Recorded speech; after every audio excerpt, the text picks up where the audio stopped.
Hello dear students, welcome back to NEET 1. So today we will be starting haloalkanes and haloarenes chapter for EAPCET 2026, as well as this session will be useful for your NEET and JEE preparation also. Okay, so first of all, before going to this chapter, discussion of this chapter, let me show you few questions that are asked in previous year papers of NEET, JEE and EAPCET exam, so that you will get some clarity like what type of questions they are asking. See here, we will be discussing this chapter very clearly with complete explanation of each and every important topic. Okay, so in every session I will be discussing the topic, then I will be giving you some questions, like I will be solving some PYQs, then I will be providing you few more PYQs as a practice purpose. Okay, so by this method you will be getting more clarity and clear understanding of the chapter right now. So let me show you a few questions first.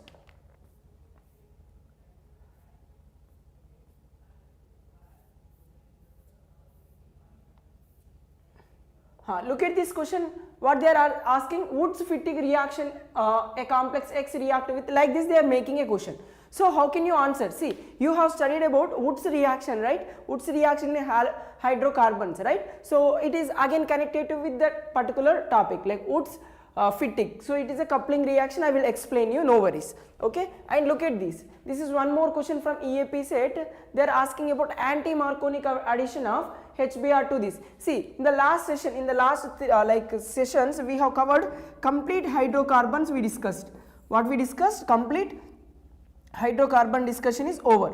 Okay, so in this session we will be discussing haloalkanes now. So now I am showing two questions that are nothing but connection to hydrocarbons and preparation of haloalkanes, right? So it means alkene. You see, this is the reactive part of the substrate right now. So this reactive part reacting with HBr and forming our haloalkane right now. Haloalkane and aryl halides will be prepared. So this is nothing but you already studied this. See, this is the benefit of learning organic chemistry very perfectly from each and every chapter. See, the reactions of chemical properties of one reactant, one compound will be the preparation method of another compound, or preparation methods of one compound is nothing but chemical properties of the other compound. Like see here, you have studied about chemical reactions of alkenes right now. That is nothing but preparation methods of our haloalkanes here. Okay, and now you know the chemical reactions of haloalkanes involves preparation methods of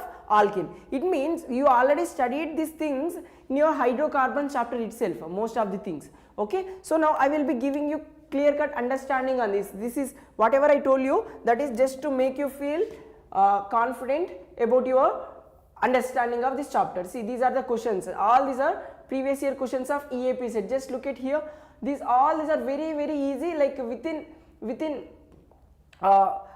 seconds you can easily answer them if you understand the concept. Okay, and concept is not much difficult, it is very easy to understand also. See, this is NEET question, this is also NEET question. So all these questions you are going to answer once after completing the discussion of this chapter. Okay, very easily you will answer. So now let us start our discussion on haloalkanes. First of all, see here, let me give you some theoretical understanding first. Like organic halogen compounds are divided into different types. So this is what the classification of haloalkanes. Okay, so first classification is based on number of halogen atoms. See, definitely what is the formula of alkanes? We are writing CnH2n plus 2. This is alkane. For example, give one example, ethane you can write C2H6 we are writing right now. So from this, if you replace one hydrogen atom, you are going to get, see, if I replace one hydrogen atom from here, you are going to get an alkyl. What is that? I am saying CnH2n plus 1. So alkyl. Now the valency of one carbon is vacant here. Some group might be attaching it. Okay, so it means from this, if I remove one hydrogen, you will get C2H5. So you can call this as ethyl. So it is alkyl, alkane, alkyl. This is ethane. You are writing it as ethyl. Okay, so to this I am adding one halogen atom like this, right?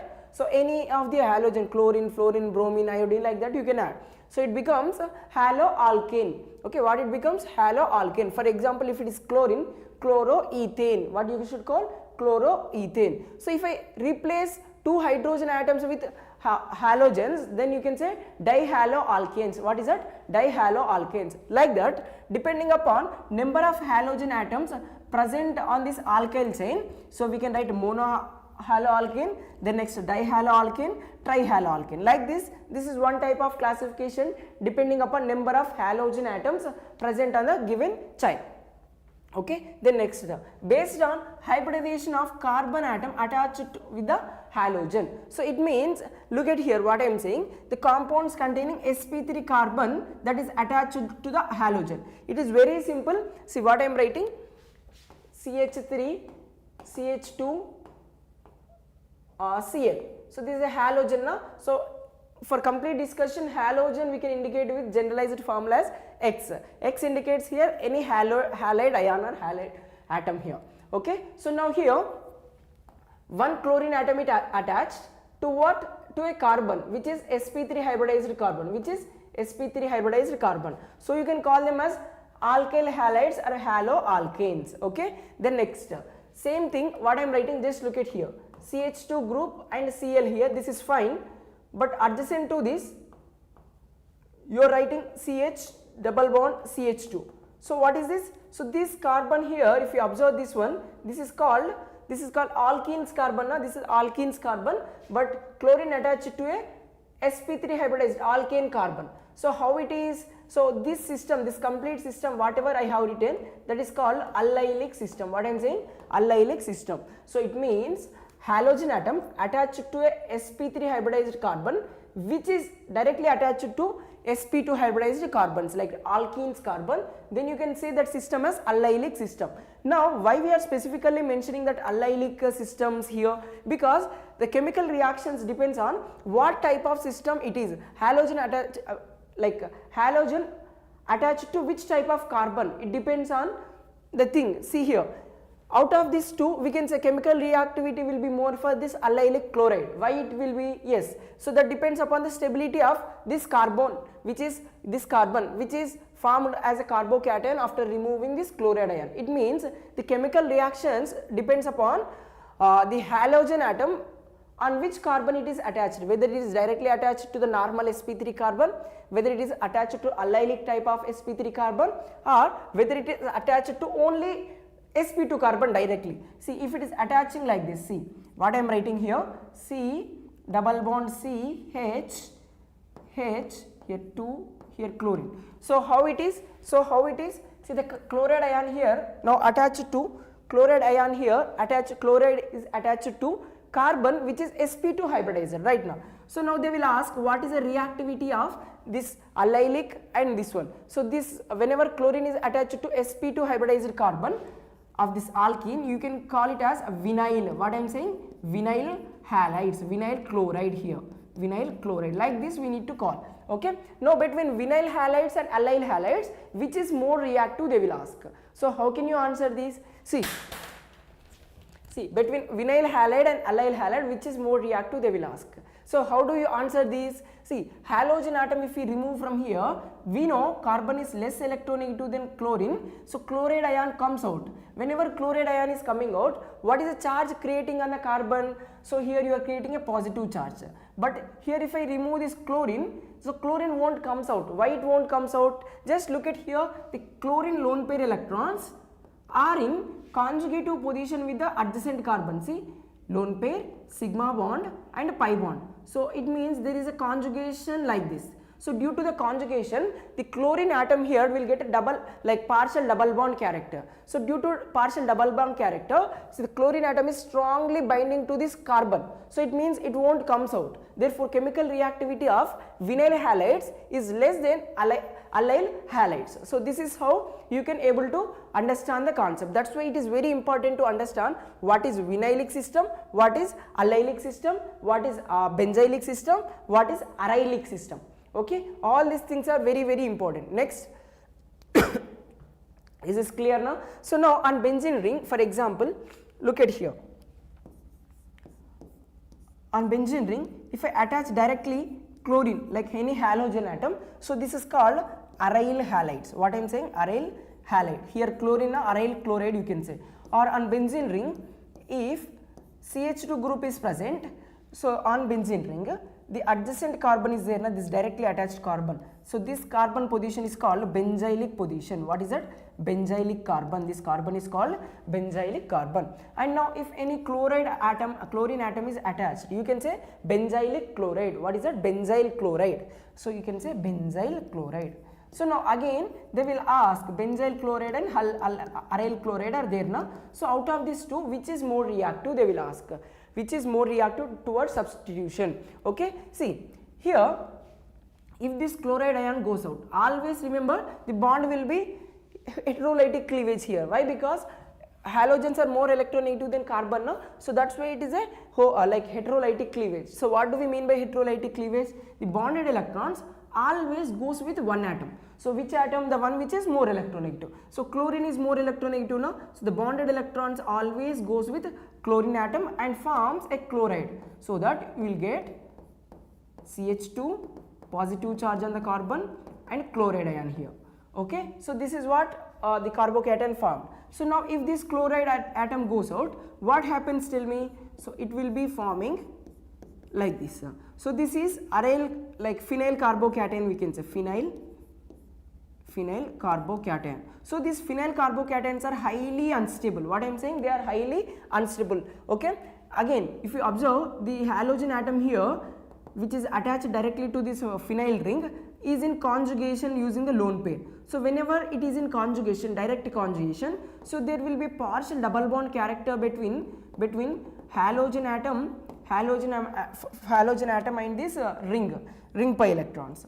Okay, so due to this reason chlorine atom will not comes out. Therefore like aryl halides or phenyl halides are less reactive, or they won't show reaction with substitution reactions with any of the nucleophile. Okay, so this is what you need to remember. Between these two, which halide undergoes chemical reaction, they will ask. Which halide undergoes substitution reaction, they will ask.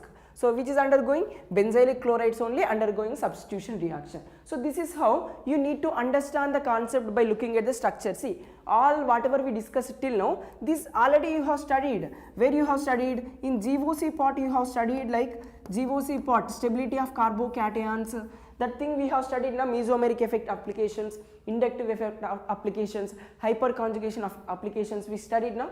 So there itself we have covered this.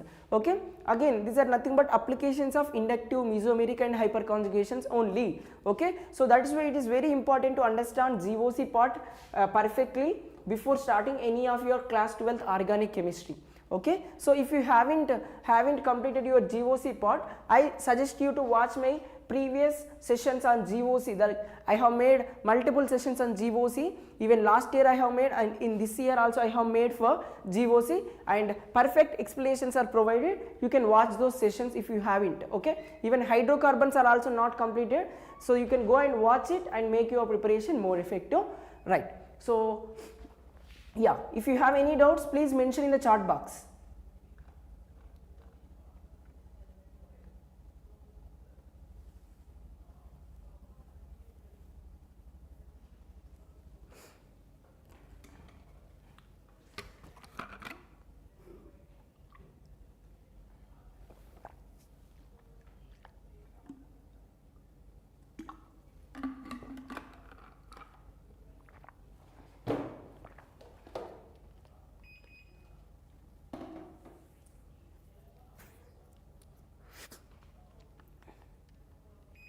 Yeah. So let's discuss few more things.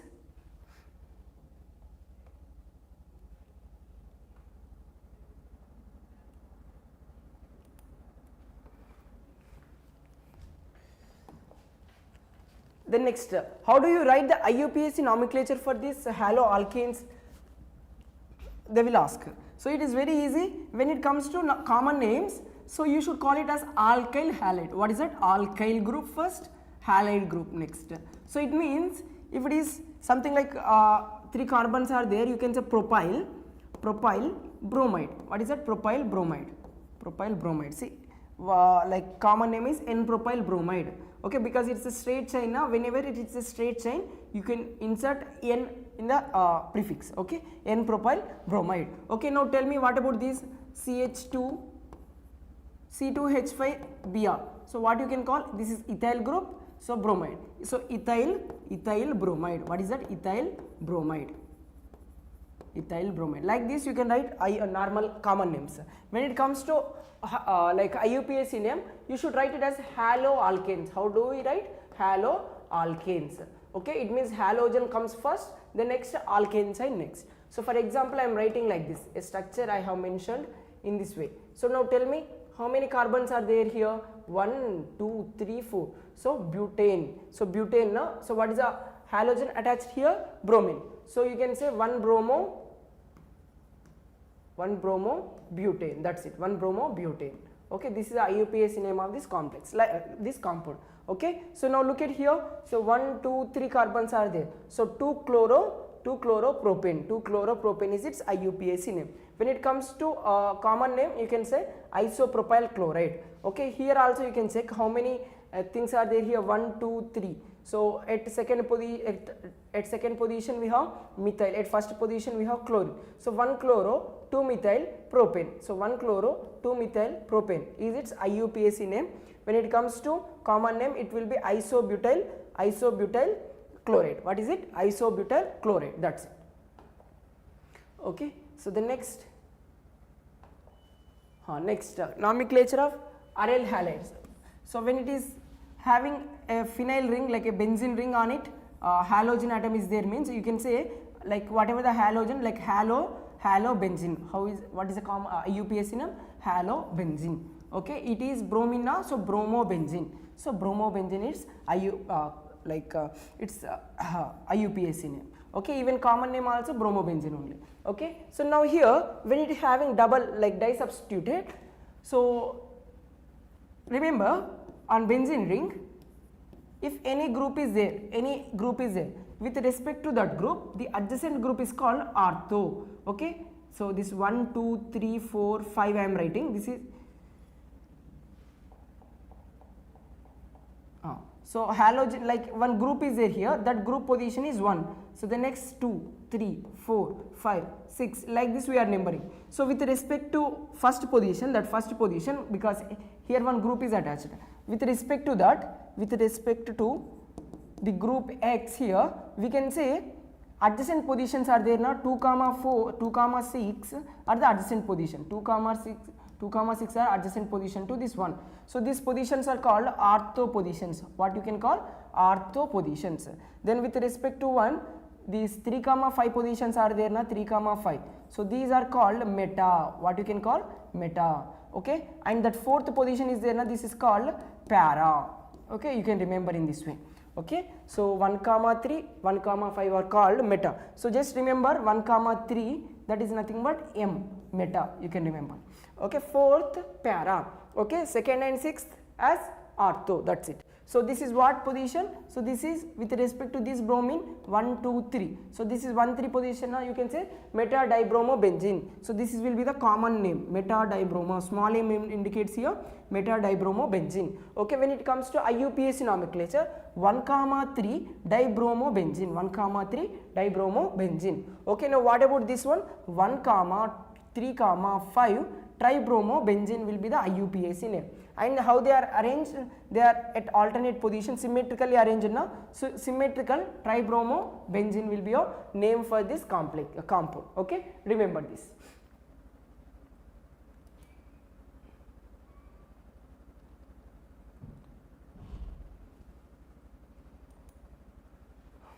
Okay, and after this, so how do you write the names for these? How do you write these names? Based on our discussion, you can write their names. See, this is at second position now. 1, 2, 3, 4. So at second carbon we have chlorine. So you can say 2-chlorobutane. Like that you can write their names in the chart box. Okay, in the comment box you can mention their names. Okay, and the next, what about the nature of CX bond? For example, I am saying methyl chloride, methyl halide. Okay, like this. So now we know this is more electronegative atom. So that's why due to that reason this bond become polar bond. What is this? So this is polar covalent bond. This is what? Polar covalent bond. So since it is a polar covalent bond, what happens? the bond will polarizes more towards electronegative atom side. So here you will get partial negative charge, partial positive charge. Okay, like this it will become a polar covalent bond. And now I will be asking you how the polarity changes. More the electronegativity of the atom, more is the polarity of that bond, right now, because fluorine atom more electronegative, like that you can consider. Okay, right. Next.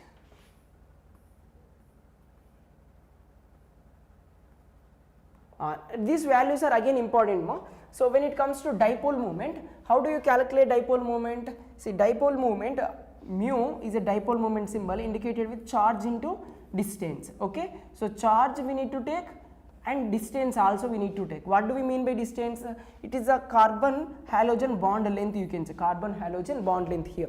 Okay, so the nature, see, the carbon halogen bond length also increases. See what happens here down the group. See, electronegative, see, halogen atoms are more electronegative than carbon, therefore carbon halogen bond of alkyl group is polarized. Yes, that is polarized, we discussed. Then next, carbon halogen bond length also increases from CX to Ca. So it means down the group what happens to the halogen ion size, halide ion sizes. So fluorine is small size, which is having almost nearly equal to the, similar sizes as like fluorine.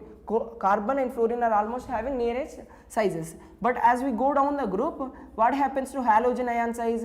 It will be larger, whereas carbon size is small. So due to that reason, bond length increases. See, down the group bond length is increasing. Okay, so now we need to consider the bond length.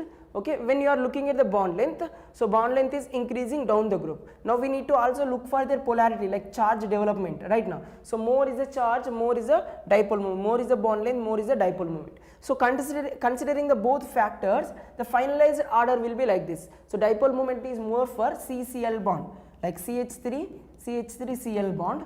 After, see, this is the highest one right now. So after that CH3 fluorine. Okay, after that CH3 bromine.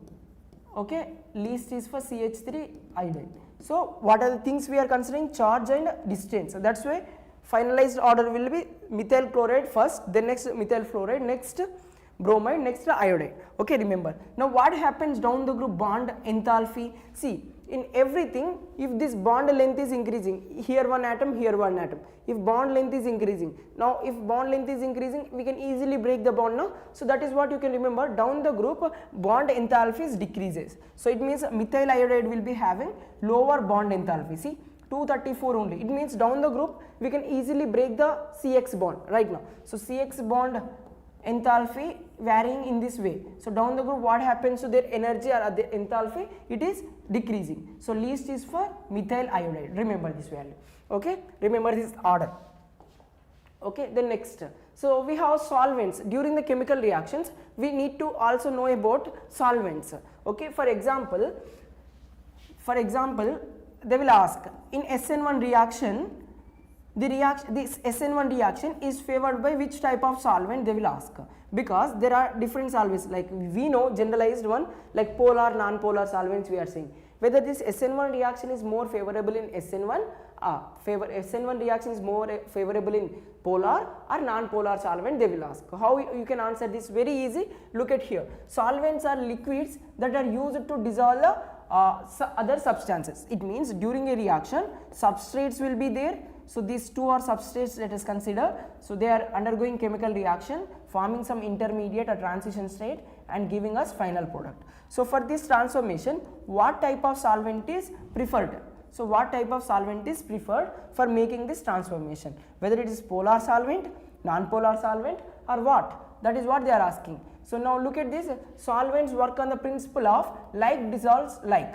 It means if you want to dissolve a particular substance in a given, like in order to make a solution, the solvent should be have similar nature as like our substrate. Okay, so now like dissolve like, it means polar substances dissolves in polar solvents. Okay, and non-polar dissolves in non-polar, but not in reverse.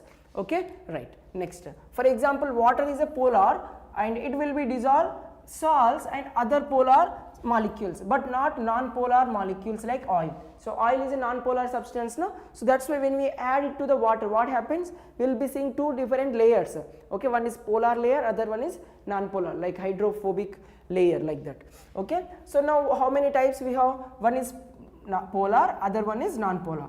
Okay, and again in polar we have two types. One is polar protic solvent, other one is polar aprotic solvent. What do we mean by polar protic solvent? So first of all, molecule will be polar and it has ability to act as hydrogen bond donor. What I am saying, hydrogen bond donor, it means like it has ability to form hydrogen bonds. Okay, particularly for formation of hydrogen bond, this molecule will donate hydrogen atom, therefore we can call them as hydrogen bond donor. For example, here water molecule, if you observe, it can accept hydrogen bond using the lone pair electrons of this oxygen, or it can donate a hydrogen bond like hydrogen atom for bond formation, for hydrogen bond formation. So I can say water can act as both hydrogen bond donor as well as acceptor. For example, if you see acetone, how it will be? CH3 CH3 in between CO. So now do you have any hydrogen which is polar hydrogen? Do we have? No. So there is no hydrogen atom attached to the electronegative atoms like oxygen, fluorine or nitrogen right now. Therefore it cannot act as hydrogen bond donor, but it can only accept hydrogen bonds using the lone pair electrons of this oxygen. So I can say this is hydrogen bond acceptor. What I am saying, this is hydrogen bond acceptor but do not act as hydrogen bond donor. So you can say this is polar. Why this is polar? This oxygen carbon bond is polar, polarizes towards oxygen side negative, carbon side positive. So you can say this is polar but aprotic solvent. So acetone is a polar aprotic solvent. Okay, whereas like water, alcohols, this can be like alcohol. If you observe, so it has one hydrogen atom now. Yes, this can be donated for hydrogen bond formation. So hydrogen bond donor. So alcohol, water, this can be considered as hydrogen bond donors as well as polar compounds. So you can say these are polar protic solvents, whereas that kind of compounds are polar aprotic compounds. So now what are the examples you are seeing here for polar aprotic? Just write the structures and understand them. So methyl cyanide they are saying. See, even methyl cyanide also do not have any acidic hydrogen. See, C triple bond N. So do we have any acidic hydrogen? No. But nitrogen atom lone pair can be utilized to make hydrogen bonding with the other molecule which is donating hydrogen atom. So it can be only hydrogen bond acceptor but not donor, hydrogen bond acceptor but not donor. Okay, that's why we can call them as polar nature is there but they do not act as hydrogen bond donors. No? So you can call them as polar aprotic, polar aprotic. I hope you got clear cut idea on polar aprotic and polar protic. So this is a very basic difference that most of the students are not knowing about, what exactly polar protic and polar aprotic. Okay, that's it. Hope the discussion is clear.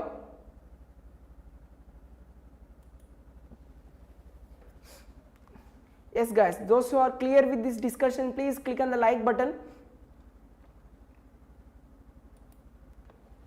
The next thing is, so some chemical preparation methods for alkyl halides using different compounds. See, I am giving you some direct reactions so that you can make a list of reactions in this way. We will discuss one by one later again, but first of all make a list of these chemical reactions like preparation methods of alkyl halides using alcohols. Okay, so first method is what? Preparation from alcohols. How do we prepare? So take alcohol and to that add HX. What we are doing? We are directly adding HX. HX is nothing but HCl, HBr, like this. So now what happens? These are acids, not strong acids.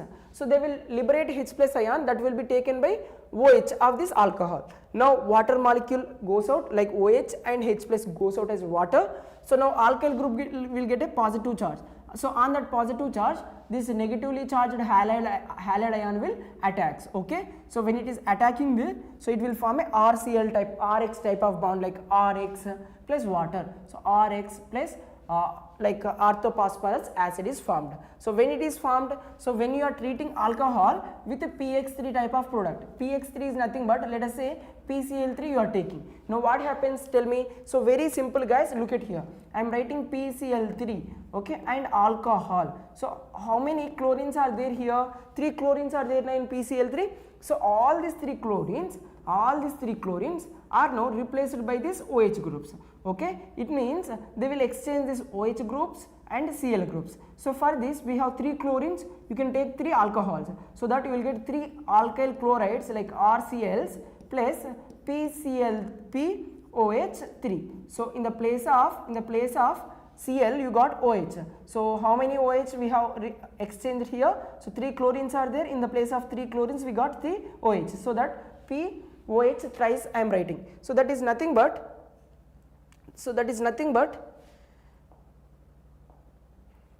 very twin. So this is nothing but orthophosphoric acid, phosphorus acid. It means I am writing PH3PO3. Okay, so it is a dibasic acid. They will ask what is the basicity of this acid. It means what? So write its structure. Say POOH, OH, and the next one more hydrogen, you can write it like this. So how many hydrogens it can liberate? See how many acidic hydrogens are there in the given compound. So this OH group hydrogen and this OH group hydrogen only acidic. So how many acidic hydrogens are there? 2 acidic hydrogens are there. So we can say it's a dibasic acid. What I am saying? Dibasic acid. It means it will releases 2 protons. So that's why we are calling it as dibasic acid. Okay, or you can remember, so it 1 mole of this molecule can neutralizes 2 moles of base, like 2 moles of NaOH, like that.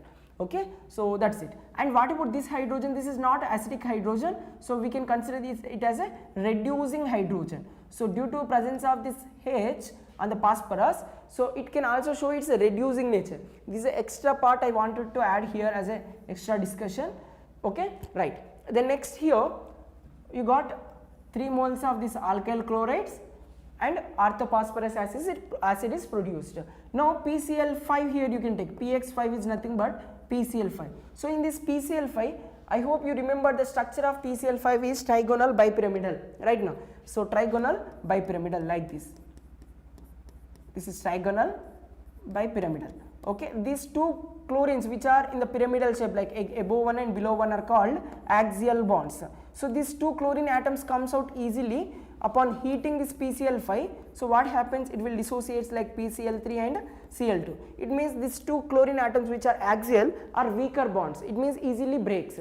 Okay, that's why in the chemical reaction, whenever we are treating alcohols with this PCl5, it will be giving 2 chloride ions, so that 2 moles of alcohol will be converted into RX, like RCl. Like if it is ethyl alcohol, we will get ethyl chloride, and 1 oxygen is taken, like let me write the structure here. Ethyl alcohol I am taking. So ethyl alcohol means you just take CH2, CH3, and this one I am treating with PCl5.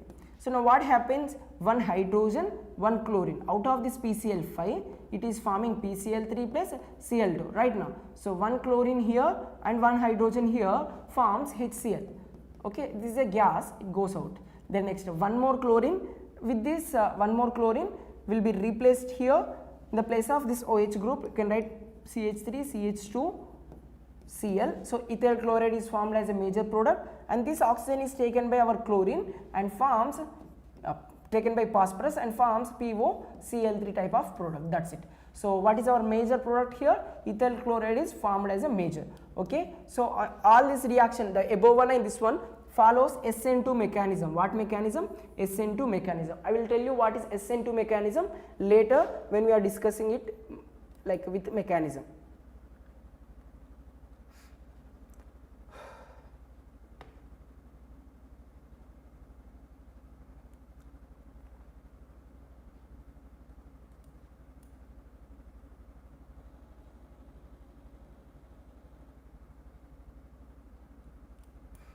Okay.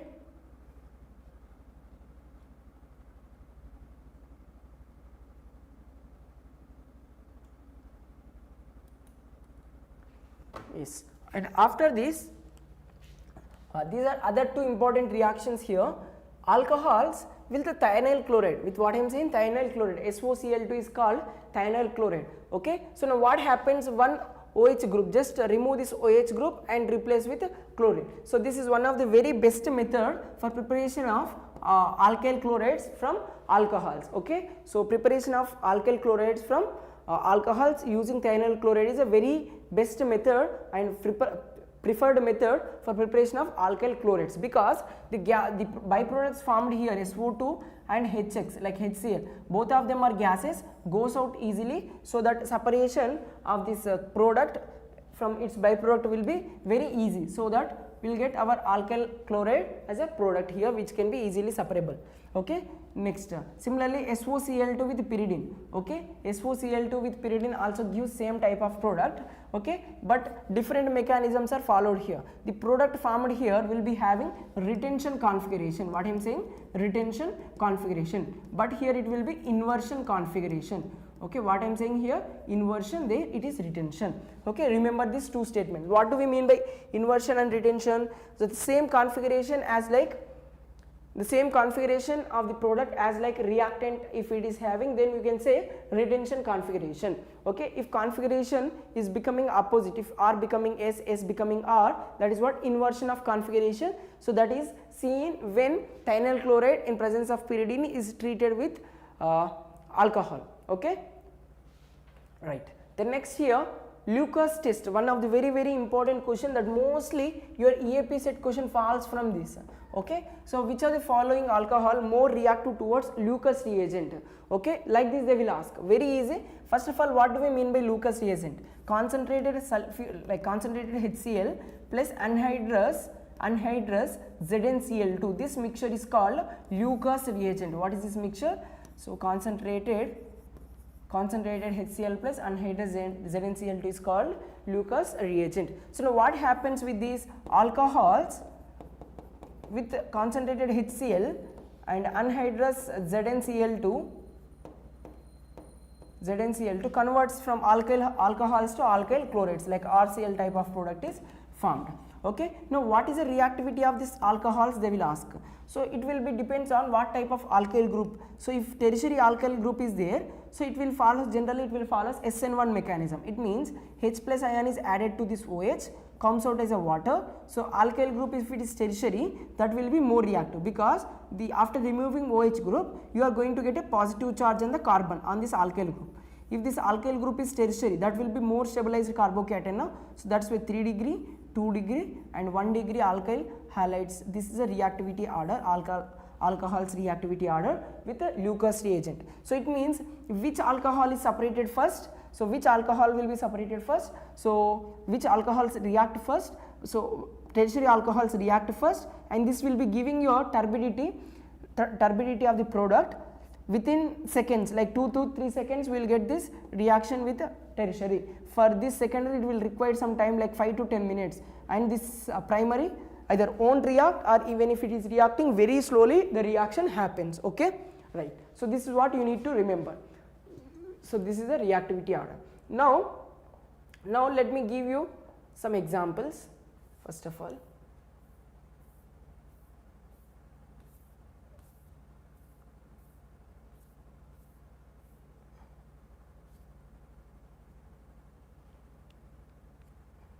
look at this NEET question. So tell me what will be your answer from our discussion only. The first slide of our discussion gives this answer. What is that? Tell me. The given product, the given compound is an example of what type of halide. See how it is attached. Our halogen atom is attached to sp3 hybridized carbon. So this sp3 carbon which is directly attached to that alkene carbons right now. So what type of system it is? So this is called allylic system now. So allylic system, so allylic carbocation, like that we can say. So where do we have allylic halide here? Yes, so option 2 will be your answer, that is allylic halide. Okay, so this is how you need to answer for the questions. Okay, very easy question now. This is a NEET question. Okay, similarly I will show you some EAPCET questions also, no worries.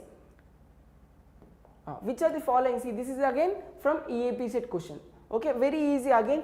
There is no difference, no much difference between NEET and EAPCET exam from this chapter, from these questions, if you observe. Okay, so it means whether you are preparing for NEET or EAPCET, just practice the questions, practice the PYQ questions from both papers, so that your preparation will be going simultaneously for both exams. Okay, right. Tell me, which are the following is not an example of allylic halide? So write the structures. First, how do you write the structure? 4-chloro, but 1-ene, but this is but 1-ene, 1, 2, 3, 4. So they are saying 4-chloro, but 1-ene. So is this an allylic or not? See, this is not an allylic, because here what we know, the carbon on which halide ion is attached, that should be sp3, and that sp3 carbon should attach directly to the sp2, that is alkene carbon, but it is not happening. Again this is attached to one more sp3 carbon, so it means this is not a allylic halide. Okay, now look at this second option, what they are saying, 1-chloro, but 2-ene. So it means this is but 2-ene, 1-chloro means like this you can write. Yes, so now just try to remove this. Yes, this is sp3 carbon, now this is sp3 carbon means adjacent carbon itself double bonded carbon, S. You can say this is allylic system. What you can say? Allylic carbon. Okay, so option B will be a perfect answer. Next, look at for third option and fourth option also, just to practice purpose. Okay, now what they are saying, not an example of allylic. Okay, so second one is an example of allylic. This is what? Example of allylic. Third one, check once whether it is example of allylic or not. But 1-ene. So but 1-ene, 2-methyl, 3-chloro. Yes, this is also allylic. See, sp3 carbon, adjacent carbon is sp2, which is double bond like alkene. So this is also allylic, this is also allylic, but first one is not allylic. And what about this option D? Pent 2-ene. This is pent. Okay, 4-chloro. Okay, 4-chloro pent 2-ene. So this is 2 double bond, 1, 2, 3, 2-ene 4-chloro. So here chlorine. Okay, 4-chloro pent 2-ene. See, sp3 carbon it is. So sp3 carbon attached to the alkene carbon. So it means you can say this is also an allylic system now. So B, C, D are allylics. Okay, these three are allylic systems, whereas first one is not the allylic. So our question is also not an example of allylic. So which is not an example? So first option is not an example of allylic system. So how easy these questions are? Is this easy or not?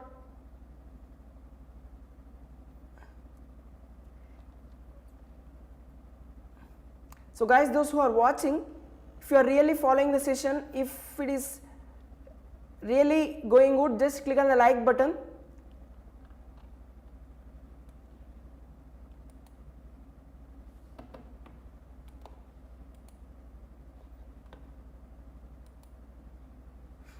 And after these few more questions I will be showing you.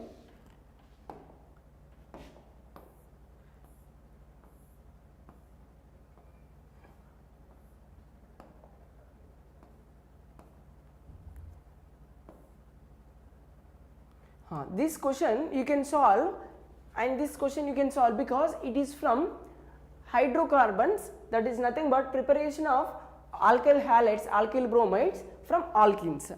Okay, so what they are saying, so given substrate, if you observe the substrate properly you will get the answer, and reagent also you need to look into.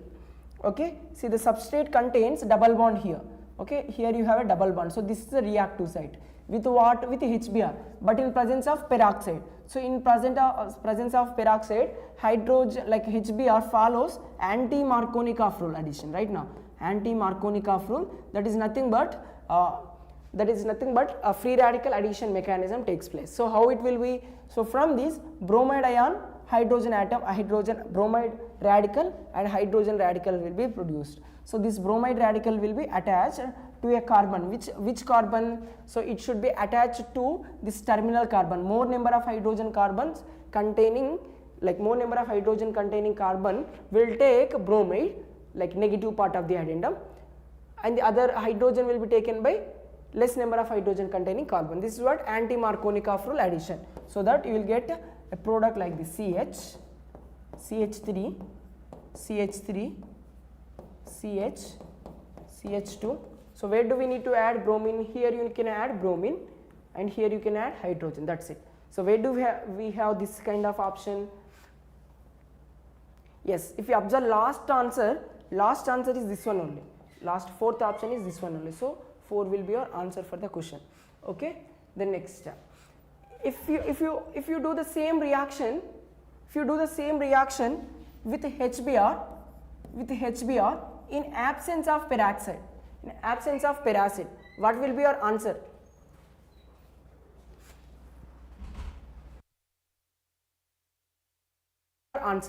Okay, so how can you write these? So this follows Marconi-Kafrul addition, so it means what?